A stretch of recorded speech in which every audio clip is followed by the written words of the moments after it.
নমস্কার বন্ধুরা, আরও একটা নতুন রেসিপির ভিডিওতে আপনাদের সবাইকে স্বাগত। আজকে তৈরি করব কাঁচা আমের চাটনি।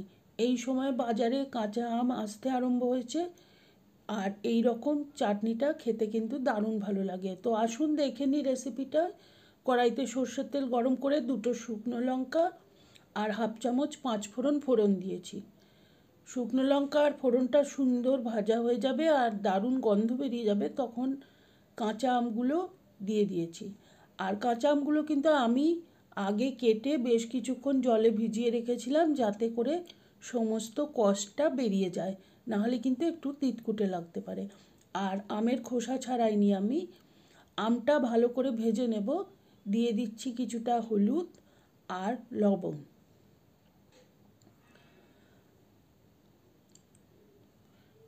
এখন আঁচ আছে মিডিয়ামে, আর আমটাকে সামান্য সময় 2 মিনিট মতো একটুখানি নাড়াচাড়া করে নেব তেলের মধ্যে। আর এই আম কিন্তু খুব বেশি সময় লাগবে না নরম হতে। দেখবেন খোসাগুলো সবুজ রঙটা একটুখানি পাল্টে গেছে, মানে আম কিন্তু আমার রান্না হয়ে গেছে। দেখুন, আমি দেখিয়ে দিচ্ছি, আম একদম প্রায় সেদ্ধ হয়ে এসছে। এই চাটনিটা খুব তাড়াতাড়ি রান্না করা যায়, আর আপনারা যদি এই রেসিপি ফলো করে চাটনি তৈরি করেন তাহলে ছবিটা অবশ্যই শেয়ার করবেন আমার ফেসবুক পেজে। এখন আমি কিছুটা ঈষদুষ্ণ গরম জল দিয়ে দিচ্ছি।